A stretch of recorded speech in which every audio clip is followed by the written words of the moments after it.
Olá, sejam bem-vindos, bem-vindas, bem-vindos ao canal Tocando o Coração, Enxergando a Alma. Patrícia Jeane Benites, psicóloga e escritora.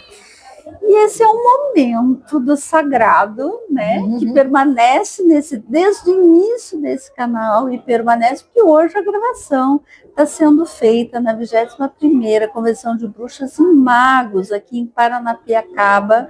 Consegui falar sem travar-língua.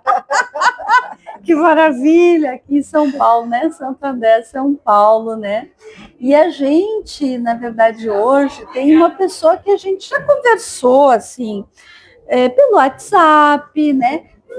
Acho que numa vez, em algum momento coletivo, nós tivemos uma troca no coletivo. Isso, numa reunião virtual, mas hoje, pela primeira vez, eu estou com a Bárbara aqui, que tem sido também uma pessoa importante para o coletivo Cultura e Ancestralidade, né? Esse coletivo também tem a Casa Tiuaras de Ticunas, né, que faz aí várias atividades, uma delas é a Flip, né, e gratidão, Bárbara. Então, hoje a gente efetivamente está se conhecendo, né, pessoalmente, e também de poder contar contigo aqui no canal. Seja bem-vinda. Obrigada, é uma grande honra. Eu gostaria realmente, assim, no meu coração, habita assim, a vontade de fazer 10 mil coisas, mas a gente sabe que o tempo, ele é um carrasco, né? Ainda mais para a gente, mulher que tem 1 milhão de outras tarefas, além dos nossos muitos sonhos, e aí a gente tem que ficar administrando esse tempo. Isso, exatamente. E às vezes ele nos ajuda. Sim. Porque às vezes a mulher também, assim, né? Vai devagar. É nesse poder da criação, né? Que às vezes a gente precisa de um limitador, né? De algo que condensa. Volta. Que tem outras coisas que você precisa fazer. Então, o tempo às vezes pode ser um carrasco, mas ele também pode ser algo que nos ajude a dar uma forma. Ajusta a rota. Ele pode ajudar, não é só ruim, não, ele pode ser bom. Não queima o bolo. É verdade. E lembrando que a gente está aqui na Brinquedoteca, então vão ter, às vezes, sons como a vida é, né? A vida real. A vida real é assim, né? Mas que vocês possam estar também aproveitando essa nossa conversa. Então, Bárbara, como é que é a tua trajetória até ter inserção para a literatura e aí criar uma editora? Olha, eu costumo dizer que o editor, o escritor da minha vida, o meu roteirista, ele é bastante criativo. Ele tem, assim, umas peripécias. Na verdade, a minha área artística, ela começa por volta dos 13, 14 anos, quando eu decido estudar teatro. Na verdade, eu não sabia nem o que era, né? A gente tinha aquelas coisas de teatro escola, de ir nos teatrinhos, mas eu nem sabia exatamente como que isso era uma profissão. Eu não conseguia conectar, naquela época ainda, que teatro e o que acontecia na TV tinha uma conexão. Eu nem imaginava, né? Assim, a gente tinha essa questão de ser realmente um telespectador, mas eu não sabia que por trás daquela atuação existe o teatro.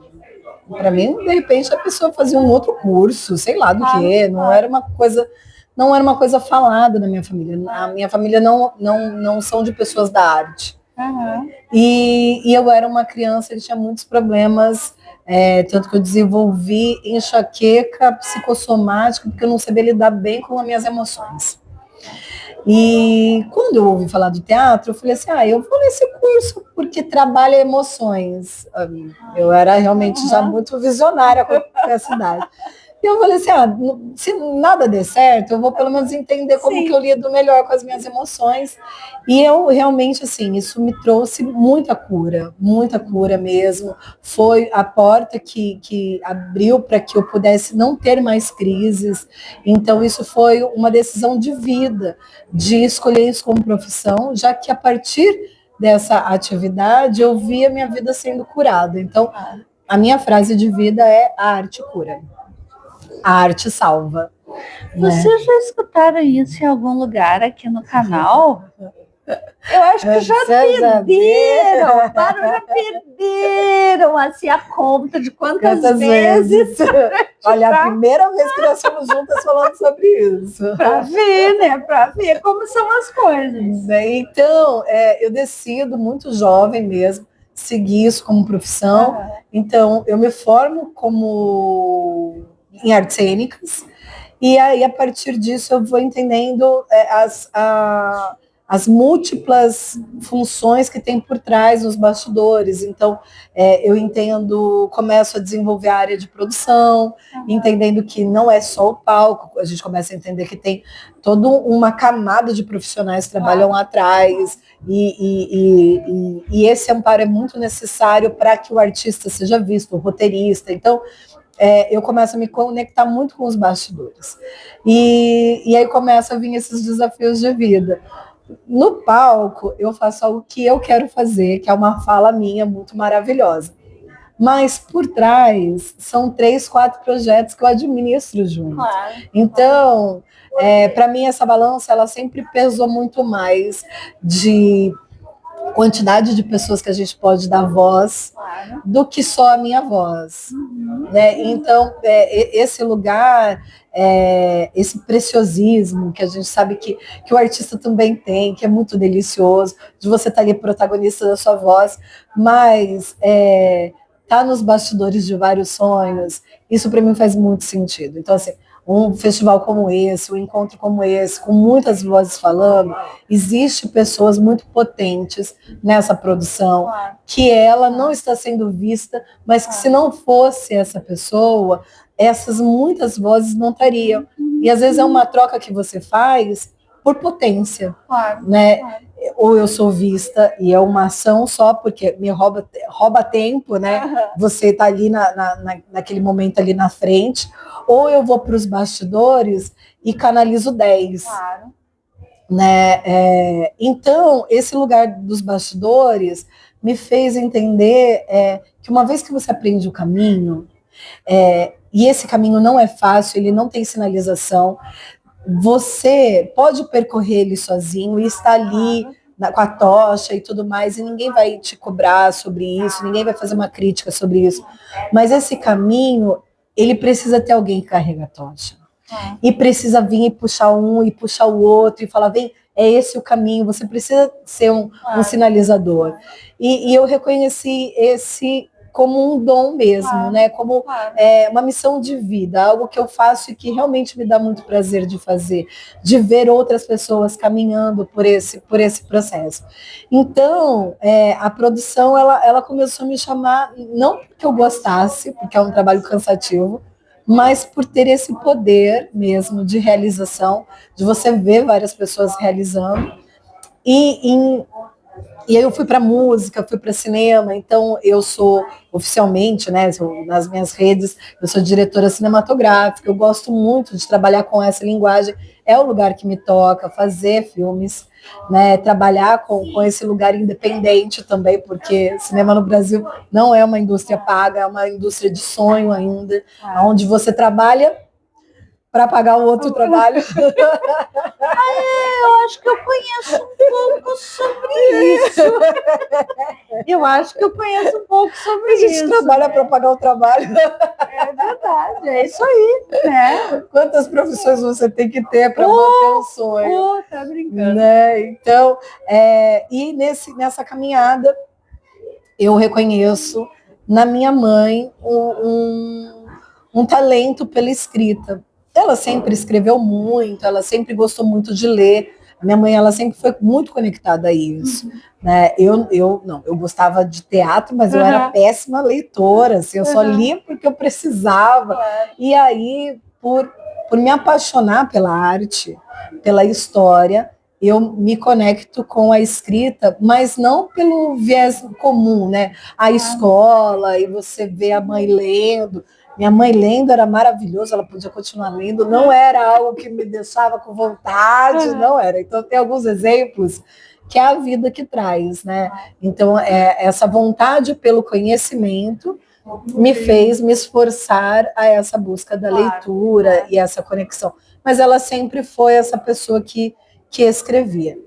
E aí, passando por esse momento dela muito particular, de luto, e também negando esse processo, porque o luto chega uma hora que ele parece que não faz mais sentido, né? De que assim, já passou um ano, já passou 2 anos, mas esse vazio, esse lugar não é racional, né? Não é algo que a razão compreenda. Você já entendeu que não vai voltar, você já entendeu que aquele lugar vai estar vazio, mas em algum lugar dentro de você ele não conecta mais com nada. Solto, né? Fica solto. E é difícil também para quem está perto reconhecer esse lugar do luto. Porque a pessoa volta às atividades, ela volta a fazer a vida segue, mas você não percebe, você não reconhece esse limitador ali acontecendo. E a gente chamava ela para viajar, para passear, para nada. E ela sempre tinha uma desculpa para tudo. E você nunca iria conectar uma informação à outra.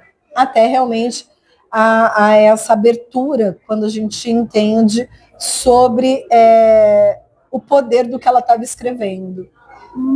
Através de alguns amigos que são professores, acadêmicos, que são incentivadores da escrita curativa e fazem encontros de escrita curativa, começaram a falar sobre o que significava, falar sobre a linguagem.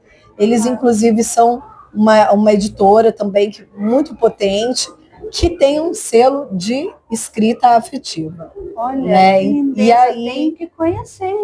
Chama Fábrica de Canones. Olha, Fábrica de Canones, o Edu, legal. Ele é um querido, e aí trabalha ele e a Jerusa, e a Jerusa é condutora desses grupos de estudo de escrita afetiva, de escrita curativa, com o viés mesmo de trabalhar cura através da escrita. É muito potente. Consegui que a minha mãe fosse encaixada num grupo deles. Que bacana, gente. E eles foram reconhecendo essa potência na escrita da minha mãe. Não só pela cura, mas pelos textos terem corpo mesmo, terem consistência. Não eram só uma historinha, era uma história muito boa para ser ouvida, né? E aí eu passei para eles o texto todo, né, dele, para eles analisarem. Eles falaram: aqui tem um livro. Aqui tem um livro, Bárbara. Isso aqui é muito potente, muito poderoso. E eles vieram acompanhando a minha mãe, porque nós aprovamos num edital. E a minha mãe se recusava a produzir o livro, porque ela não conseguia acreditar que ela era escritora. E ela chorava, falava que ela era uma fraude, que ela não estudou para isso, que não foi o que ela fez. Ela estava, ao mesmo tempo, muito feliz por ver que a sua escrita conectava pessoas e que as pessoas se sentiam pertencente daquilo, mas, ao mesmo tempo, ela não se sentia dona daquela verdade. E aí ela passa por esse processo com eles de identificação, de que a escrita é livre, né? Que apesar da gente sim ter, e ninguém está desvalorizando os cursos e a profissionalização, que existe sim a faculdade de letras, que existe sim esse lugar acadêmico. Então, falando desse lugar, então, dessa escrita curativa e dessa dificuldade naquele momento da tua mãe compreender que ela era escritora, né? E que sim, aquilo ali era um livro, né? Era um livro. E aí também nos abre uma questão de quantas vezes a gente não consegue se reconhecer. Sim, né? E que é difícil, mesmo com as pessoas vindo e te aprovando, né? E nós tivemos muitas conversas sobre isso, de que eram pessoas que tinham capacitação para dizer quem era apto ou não. Aí nós estamos falando de uma editora, estamos falando de produtores literários, estamos falando de uma doutora em literatura que está dizendo que você é uma escritora. Né? E ainda assim, você olha para tudo isso e você fala assim, não, mas isso não me pertence, né? E esse lugar do pertencer, né? Esse lugar, eu vou dizer até assim, é um lugar sombrio dentro de nós. Por quê? Porque muitas vezes a nossa verdade está oculta de nós. Por conta da nossa criação, por conta de restrições sociais. Então a gente olha, e a gente falou sobre isso, que a vida inteira ela teve esses cadernos, ali a vida inteira ela fazia esse exercício, e ela não se reconhecia como esse poder. Né? Porque nunca tiveram na infância, falaram que ela poderia. São as crenças, né? Aquilo que de fato a gente foi assumindo dentro, que nem tu falaste da nossa criação, e que muitas vezes, se a gente não tem consciência, nos impede de fazer tantas coisas na vida, né? Sim. O quanto que isso às vezes nos trava. E aí a gente tem ali, tudo para expandir, e muitas vezes a gente fica ali, em algo que é um limitador, né? E o quanto que a gente precisa de facilitadoras de processo para conseguir expandir, né? E mesmo assim, o quanto a gente resiste. E a gente nem sabe exatamente por que a gente está resistindo, porque a gente está indo contra o quê? Muitas vezes não tem alguma coisa nos puxando para trás, mas a gente está ali resistente. É o que nos puxa para trás, é algo que está interno. Né? Uma não permissão. Isso. Que a gente nem sabe de onde vem. E dentro disso, eu também fui vendo o quanto eu era uma filha difícil para minha mãe. Porque eu sou a primeira filha, e eu sou uma filha muito revolucionária, que só hoje eu consigo ver como eu quebro uma série de cadeias dentro de uma casa que não tem artistas, que não tem conexões com a arte, que chega e fala assim, você é atriz, né? Tipo, como assim? Como assim? Vamos ser aqui? Eu lembro assim das amigas. Mas não ganha dinheiro, não ganha né? dinheiro. Escrever não ganha dinheiro. Não ganha dinheiro. A gente escuta isso, né? Que escrever não dá dinheiro. E eu me lembro das amigas da minha mãe, cafés da tarde, eles assim, mas Bárbara, você vai ganhar dinheiro com o quê? Não vou ganhar dinheiro.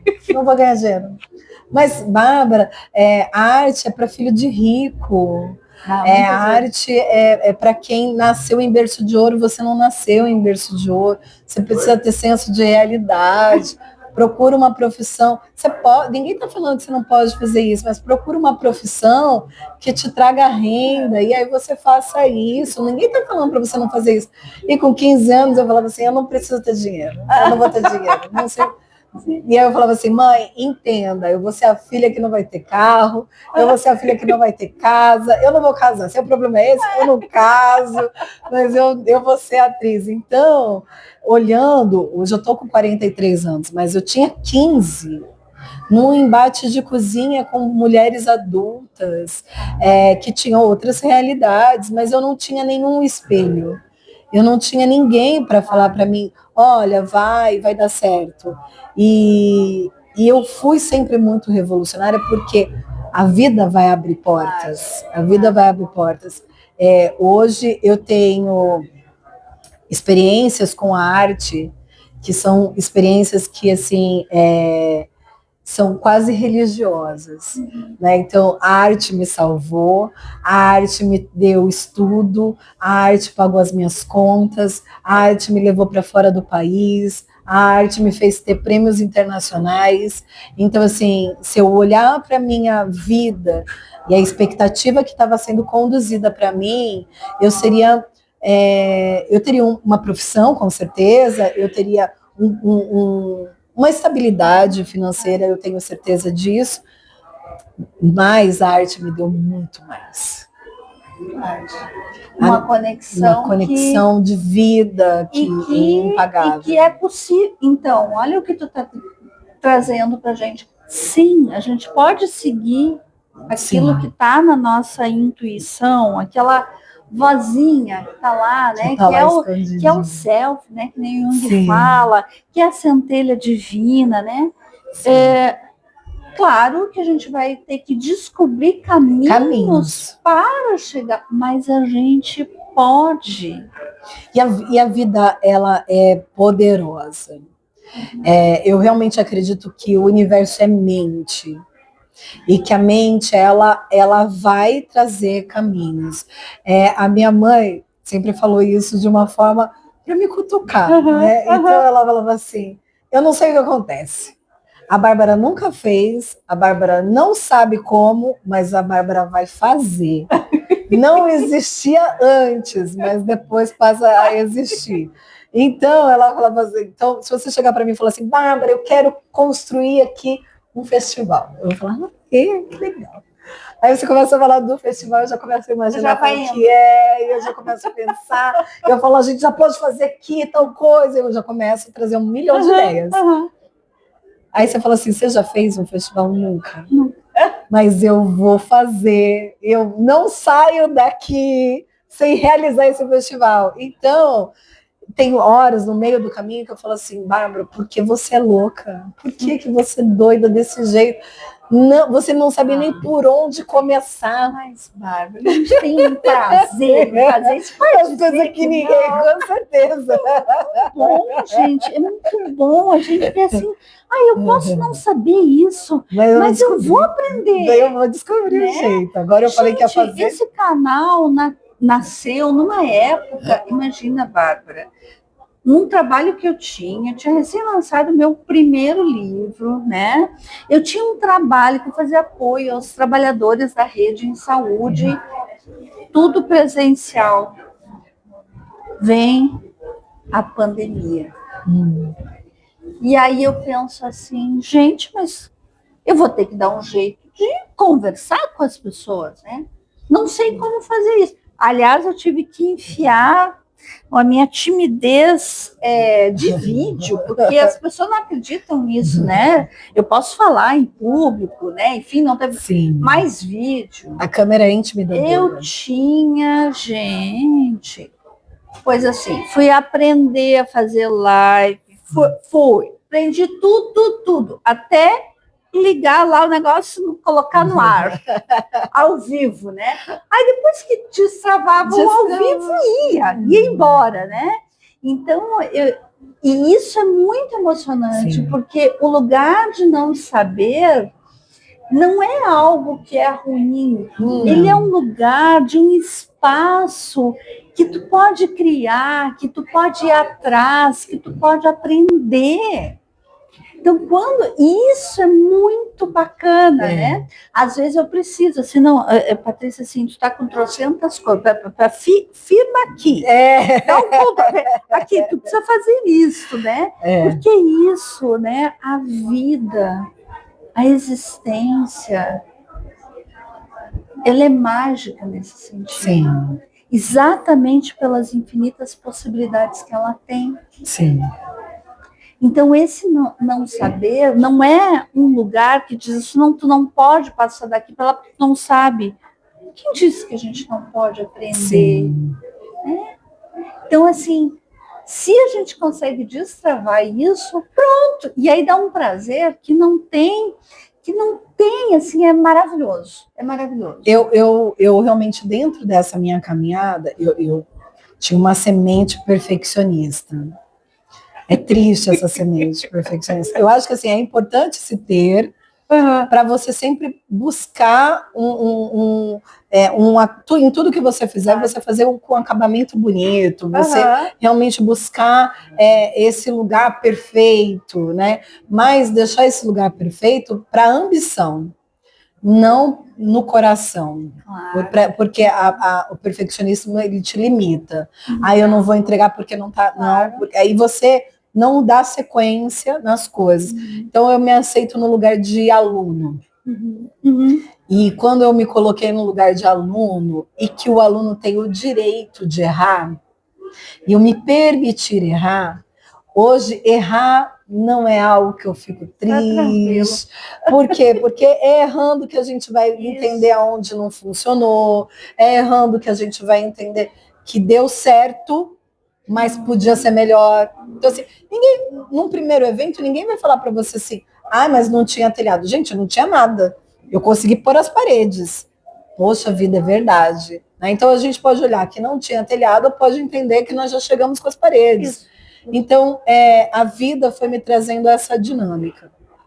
E a partir de olhar, então, para essa relação com a minha mãe, eu entendi que o mercado literário era um mercado que eu não conhecia, que era um artista que eu não conhecia. Então, a gente vai se enturmando, então a gente conhece as personalidades do pessoal da música, o pessoal do cinema, os atores, tal. Então, assim, cada artista ele tem uma peculiaridade sua, tem uma personalidade, tem uma dor escondida ali, que nesses eventos todos, para quem é produtor, vai ver estourar, porque você, né?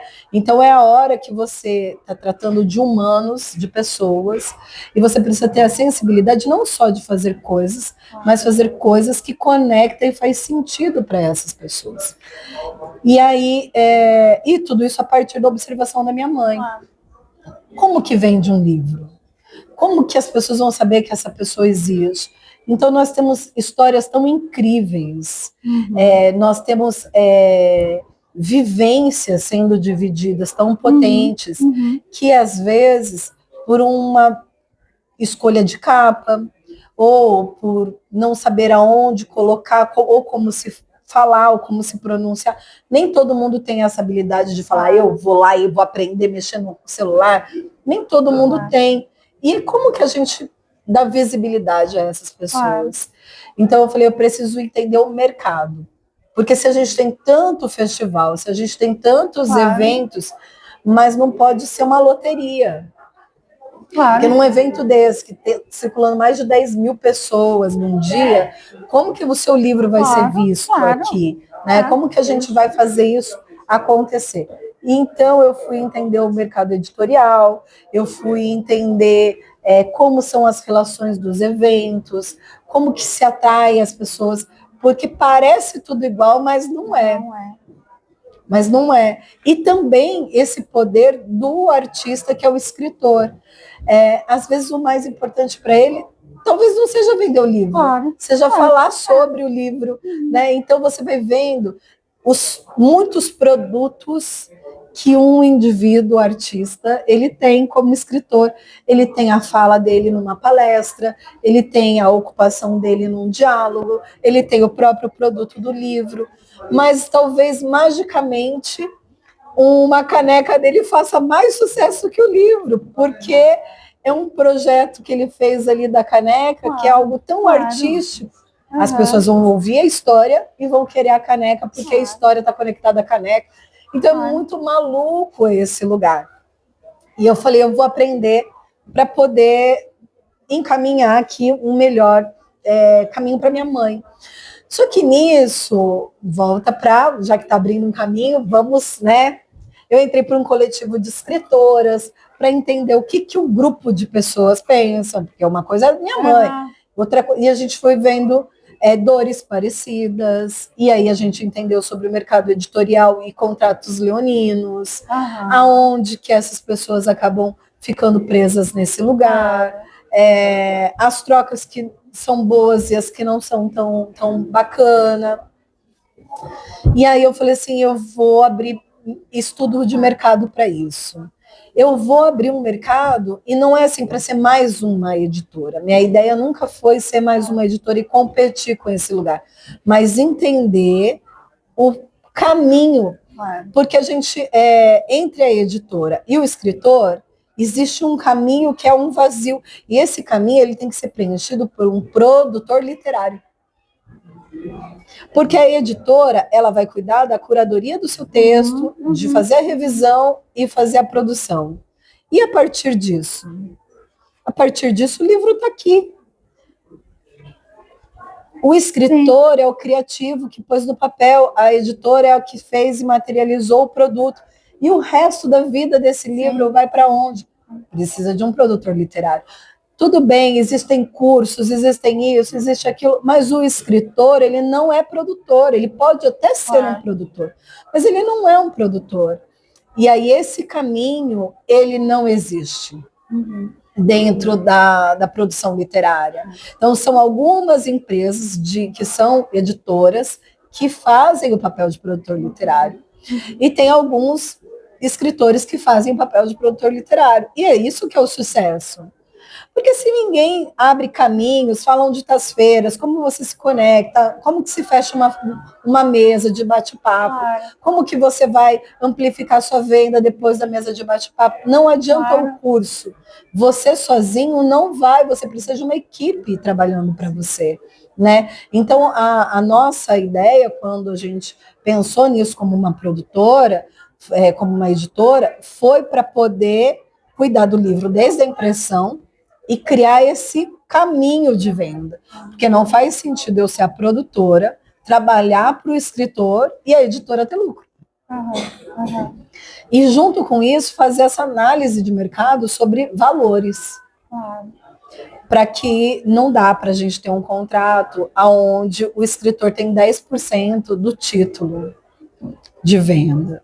E ele ter que vir para um festival, fazer a própria alimentação, fazer a própria hospedagem, fazer a própria comunicação e dentro disso ganhar 10% do título. É inviável. E é inviável porque com o tempo ele começa a não ter tempo para se dedicar para o próximo livro. Então ele está ali fazendo a comunicação de algo que é muito importante, que é dando voz para aquela atividade que ele construiu. Aquilo não paga a despesa mínima do processo, nem estamos falando da despesa de vida, não paga a despesa do processo, e aí é onde a gente vai encontrar os escritores falando, eu faço por hobby. Mas isso é um produto, a partir do momento que você cria um produto, o produto ele tem que ser vendável, rentável. É complexo, gente. Não é? Acho que é uma coisa muito importante, assim, que tu está dizendo. E eu vivo, né, em meios com diversas escritoras e escritores, e na sua maioria independentes, então, que é bem complexo, e essa questão de se dividir, né, entre o custo que também um independente acaba tendo para aquela produção e depois a venda. Sim. Né? Então, é muito complexo mesmo, né? Então, poder se preocupar, talvez, com toda a tua experiência, tu chegar a ter, se dar conta disso e poder alinhar isso, né? Para esse trabalho, para que possa ser bom para todos, realmente, né? Porque eu sou, acima de tudo, eu sou uma ativista da arte. Eu acredito que nós vivemos num sistema que é uma cadeia financeira, que todos os profissionais eles precisam receber, e que nós estamos num país que é capitalista, esse sistema é um sistema que opera, e a gente precisa reconhecer todas essas camadas, sim. Mas a pessoa que é o dono da arte, ele também precisa ser pago. Não pode ser só a satisfação de ver a sua arte finalizada e o seu prazer acabar nisso. É que aí muitas vezes o que a gente faz com isso é dissociar, né? Porque isso aqui é como se fosse assim, isso é o que paga as tuas contas e, portanto, é disso que tu vive, e isso aqui está no lugar de hobby. Vai para um lugar de hobby. Isso. E não, né? Às vezes é uma coisa assim, aquele prazer... O que é essencialmente seu foi para o hobby. Exatamente. Porque senão o que acontece é que a gente coloca mais uma vez o trabalho como um lugar somente de sofrimento. Um lugar de sofrimento. Que nós nem vamos entrar nisso, mas para uma próxima edição. Porque isso é uma coisa que está no nosso inconsciente coletivo, como se o trabalho estivesse um lugar de sofrimento, está ali na labuta, é sofrimento e ganhar teu pão, ponto. Que é uma obrigação. Exatamente. E não necessariamente de poder olhar que o trabalho sim é um espaço de prazer. Por que a gente tem que dissociar isso? Porque nesse lugar nós vamos entrar a questão da abundância, da prosperidade, Porque quando você coloca o trabalho num lugar que não tem prosperidade e abundância, porque se você está indo para um lugar que é sofrimento, ele não prospera. A sua energia de prosperidade não está ali. Aquilo é uma obrigação para um pagamento de contas. Então, é para dívida. Então, você sai de casa pensando em dívida, você volta para casa quitando dívida, você não está falando de abundância. E o seu lugar de abundância está no hobby. E aí, o seu lugar de abundância, você não olha para ele como poder financeiro. E aí, então, ele não te supre. Então, você tem um lugar de escassez, que é o lugar do seu... Então, a sua vida de trabalho, você colocou escassez. E no seu lugar de abundância, você colocou hobby. E aí, não tem como a gente estar alinhado no universo, nosso universo pessoal. A gente tem um deserto que a gente ara todo dia e um jardim que a gente só vai visitar no final de semana. Exatamente. Olha, e por que a gente não mora no jardim? Ai, eu prefiro morar no jardim. Vamos morar no jardim. É isso, né? Então, vamos morar no jardim. Aí que a gente chega na editora. Vamos morar no jardim. Então, assim, a minha briga, quando eu faço conversas só com escritoras, é de que eu não admito uma escritora que fala que não, mas o meu livro não é para fazer dinheiro. Então, o seu livro é para fazer o quê? Não, livro é produto. Se você falar que a sua história é para trazer cura, ok, porque você pode contar essa história para muitas pessoas, que você quer que a sua voz tenha esse poder, tá tudo certo. Agora, o livro é um produto. É igual pão, é igual margarina. A gente fez para vender. Então, não, mas eu trabalho em outro lugar. E por que você não trabalha para o seu livro? Por que você não trabalha para a sua voz? Né? Por que você não trabalha para o seu jardim? Né? Então, aí a partir disso que a gente monta a casa, pensando contratos com outro formato. A gente sabe que assim, ainda não eu fiz uma expectativa de 3 anos para poder, teste empírico, científico, para poder ter números reais dessa situação. Mas assim, por que esses 3 anos? Para que realmente a gente possa ir para os festivais, a gente consiga monitorar as dificuldades, a gente fez a conversa, quantos livros a gente conseguiu vender, era o livro o produto melhor ali naquela situação, e a gente ter coragem de olhar para tudo isso como mercado, e a gente realmente poder ser uma voz para quem não consegue ainda assumir o hobby como vida, né? Que não consegue se assumir 100% dentro disso, mas você poder mostrar um caminho, porque eu acho que assim, esse caminho, ele tem que ser claro, ele tem que ser objetivo, ele tem que ser lúcido, é uma fórmula. A Bárbara está me dando assim, ó, uma aula, né? Uma aula.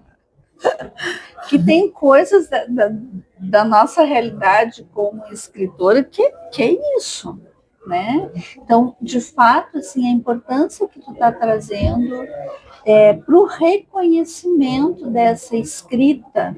E aí, assim, de todo o percurso que a gente veio conversando até aqui, nessa gravação, também desse espaço de cura que é a cura da integração, né?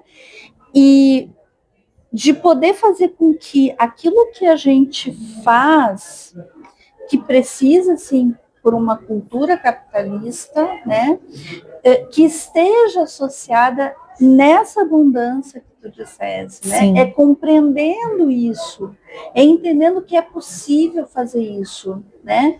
Mas que, primeiro, dissociação não vai levar nada. Em primeiro lugar, isso, né? Reconhecer de fato que nos traz prazer, né? E aquilo que é um trabalho e que também é um local de abundância, sem separar, é um caminho necessário. Que bom que tu está olhando para isso, né? Então, acho que é um desbravar, né? Eu conheço, me lembrei agora de uma outra editora, onde assim, os donos dessa editora têm também uma preocupação muito grande com isso, assim, né? De um olhar diferenciado para aquele escritor, que não é somente um número, né? Um número. E o quanto que muitas vezes a gente precisa também promover aquele livro no sentido de conversa a partir dele. Sim. Né? Para ele não se perder muitas vezes no hall. Por exemplo, feiras de livro, que é muito legal, ter a sessão de autógrafos, mas é completamente diferente, a não ser que seja um escritor, uma escritora que já muito tem uma caminhada, né? De tu fazer rodas de conversa de fato. Isso, na minha trajetória, que muda pouca, né? Vamos pensar aí do primeiro livro lançado em 2019 para cá, o que eu percebo mesmo é que no momento que tu tem essa troca com as pessoas, a conversa, essa relação, ela muda completamente a questão da venda daquele livro. A conexão com o produto, não é o produto. É isso, é você. É a conexão. E peças, aliás, nós temos várias palavrinhas-chave dessa lá. Aliás, vocês podem até colocar aí nos comentários as palavrinhas-chave dessa nossa conversa. Vamos fazer aqui. Vamos lá, né, listinha? Você que der achar todas as palavras mágicas. Olha, tem várias nesse percurso, várias, né?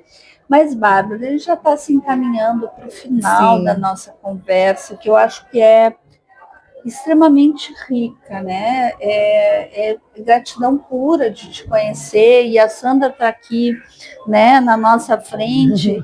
A Sandra da Cultura e Ancestralidade, da Casa Tiwaras Ticunas, né? Eu quero te agradecer pela oportunidade de... Olha, eu chorando só para variar, né? Vem aqui, Sandra. A oportunidade de desbravar o coletivo Cultura e Ancestralidade, né? Olha o inusitado da criação e do sagrado. É isso. Essa mulher aqui, é que abriu, né, muitos caminhos para mim da cultura e da ancestralidade.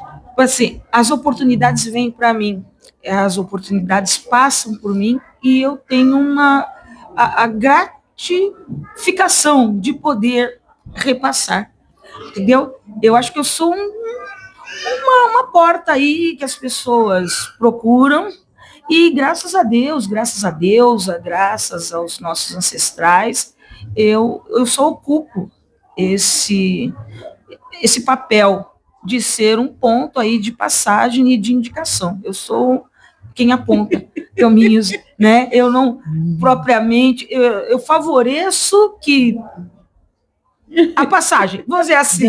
Mas, de qualquer forma, gente, eu é que agradeço as pessoas que têm chegado e que têm acreditado, né, no nosso trabalho. No nosso trabalho que começou bem antes, mídia e etnia, depois eram 5 mulheres negras, indígenas, aqui da América do Sul, egressas de uma universidade onde o preconceito rolava, e rola, vocês sabem, né? E nós resolvemos nos unir para fazer isso, favorecer encontros e diálogos, que tem se ampliado, né? Depois, de 2015 para cá, nós temos o Tiwaras e Ticunas, que está desbravando também aí. E agora nós criamos especificamente para trabalhar aqui nesse espaço, não só, né, mas nós abrimos para participar da Convenção de Bruxas, e estamos ampliando também, que é o grupo Cultura e Ancestralidade. E eu estou convidando vocês aí também, entendeu? Nós estamos aqui para favorecer encontros, e eu fico muito gratificada que o universo tenha mandado você, e esperamos receber mais gente. É isso aí. Valeu, gente. Obrigada, muito obrigada. Gratidão, gratidão. Sheila. Gratidão, então, Sandra. Então, o inusitado, ele sempre nos brinda, Sim. né? O sagrado. Eu acho que eu já estou até pensando no título dessa live, né? Gratidão sagrado. Ah, delícia. Eu acho que é isso que a gente está fazendo Sim. aqui, né? E acho que poder ter a oportunidade de conhecer é mais uma integração nesse meu sagrado, Sim. né? Porque é reconhecer o quanto que a sabedoria tem infinitas faces, infinitos nuances, frequências, né? E que num dia como esse, hoje tá assim, ontem foi a bruma, né? Aqui o véu da noiva, né? Que chegou, né, lá pelas 4 horas e foi fechando, e hoje aqui em Paranapiacaba está chovendo, então, enfim, né, e é também um brindar, né, a chuva de celebração, E uma né, chuva muito linda. Exatamente. Não é uma chuva que espanta a gente, é uma chuva gostosa de participar. Então, Bárbara, eu acho que agora tu pode falar das tuas redes, né, para as pessoas poderem te seguir. A gente também vai estar colocando aqui na descrição do canal, né? E como que as pessoas te acham? Ela não acha. Eu estou passando, ela me manda 200 Mas a gente se acha em algum momento, o universo conecta. No Instagram eu tô como Babi Mascarenhas, né? @Babi Mascarenhas, esse é o meu pessoal. E da Casa Motirô, que é casa.motirô editora, né? Então lá a gente fala um pouco mais sobre os livros, que a gente começou para falar disso e não falou. Mas a vida é assim. Mas assim, a palavra mágica para o encerramento, eu diria que está conectado a tudo, é esse reconhecimento pelo prazer em se fazer as coisas, né? Então, quando a gente falou do trabalho e do hobby e tudo mais, a palavra mágica do dia, que foi a palavra mágica da nossa palestra, é o prazer. Você se permitir e se dar o direito de saber o que significa sentir prazer, que a gente não está falando de algo que é sexual, nós estamos falando de algo que é íntimo, de algo que é espiritual, de algo que conecta a nossa essência. Quando você se conecta com você, você vai ser mais criativo, você vai ser mais poderoso, você vai ter abundância, você vai ter prosperidade, e as coisas elas vão convergir para você. Ai, sem dúvida. Gratidão, Bárbara. Gratidão, né, por vocês que continuam aqui acompanhando esse canal. A gente sempre convida, curtam, compartilhem. Quem está chegando pela primeira vez, já aproveite, te inscreva, para estar sempre apoiando, né, esse canal, continuar transitando, fazendo tantas caminhadas por aí. E que esse canal também é um produto, então você que é patrocinador, por favor, patrocine para que a gente possa trazer mais tecnologia, para que a gente possa levar esse canal para fazer cobertura de grandes festivais. Olha então, que maravilha! Que está no festival, chame ela para fazer as entrevistas, porque é assim que a vida funciona. É verdade. Gratidão! Gratidão, pessoal. Como sempre eu digo, sejamos luz, paz, sabedoria, encantamento. E até a próxima.